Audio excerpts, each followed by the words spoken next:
Bonjour, au sommaire de cette vidéo, nous allons vous présenter les résultats obtenus lors de l'acquisition des données concernant la communication avec l'alimentation bidirectionnelle et enfin, nous allons vous présenter l'IHM programmé pour la communication avec le bande test.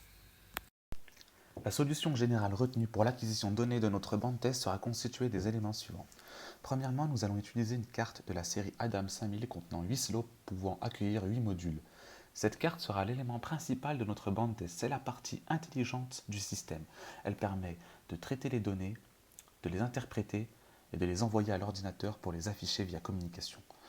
Cette carte doit nécessiter le branchement de 3 modules pour correspondre au cahier des charges et avoir toutes les grandeurs physiques qui est demandé par le client. Voici ici le schéma de câblage que nous présentons au client pour réaliser le montage sur site qui ne peut pas être réalisé au sein de l'école Polytech. Sur ces modules de la série Adam 5000, pour la mesure, nous allons coupler 3 capteurs de courant, 10 capteurs de température, mais également 3 capteurs de tension.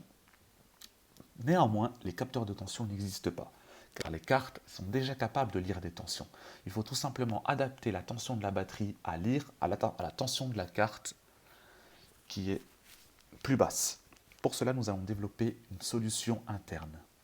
Premièrement, nous avons le développement de notre carte électronique et les simulations pour la conception. Ensuite, nous avons la fabrication et les soudures. Et pour terminer, nous avons l'expérimentation et la validation. Cette carte fonctionne. Nous avons donc toute notre solution pour l'acquisition de données du bande test. L'alimentation bidirectionnelle est donc celle représentée ci-dessous de la gamme électro-automatique EAPSB 10000 de l'entreprise électro-automatique. On voit qu'au démarrage, le voltage et l'ampérage sont nuls, mais que la puissance est à 3000, qui sont les paramétrages par défaut de l'alimentation. Lorsque j'exécute le code, la communication s'effectue entre l'ordinateur et l'alimentation. Ensuite, les 10 volts sont appliqués en entrée, ainsi que 0,2 A comme test. Or, on verra que seuls les 10 volts vont être appliqués, ce qui est un défaut actuel qui pour l'instant n'a pas de solution, bien que l'alimentation présente un message d'erreur que vous verrez avec une succession de CC et de CP sur l'ampérage et la puissance. Concernant l'IHM, nous essayons l'acquisition de données sans avoir chargé de profil, en vain. Nous devons donc charger un profil. Le mode auto est activé. On voit que le profil est effectivement chargé. On peut donc démarrer l'acquisition des données. Donc ceci va durer 10 secondes, au bout desquelles on verra le message Completed after 10 seconds. Maintenant, on peut voir automatiquement les courbes s'afficher. Voici. Donc sur une autre fenêtre.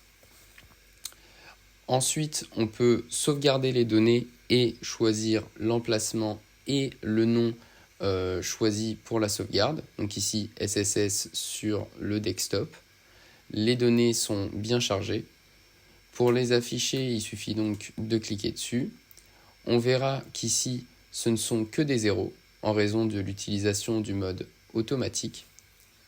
Concernant le mode manuel, il faut toujours charger un profil. Donc, on choisit le même profil chargé. On démarre l'acquisition de données qui va s'arrêter automatiquement à la fin du profil ou lorsqu'on appuie sur le bouton Stop. Ensuite, on peut toujours sauvegarder les données, mais ici, on va juste montrer les graphes.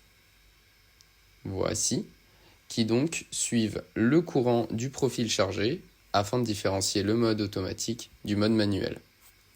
Donc ici, on va sauvegarder les données, les afficher. Donc on voit toujours les zéros d'avant qui ont été acquis avant, puisque j'ai fait d'une seule traite le mode manuel et le mode auto. Et en bas, les dernières données sauvegardées par le mode manuel. Merci pour votre attention.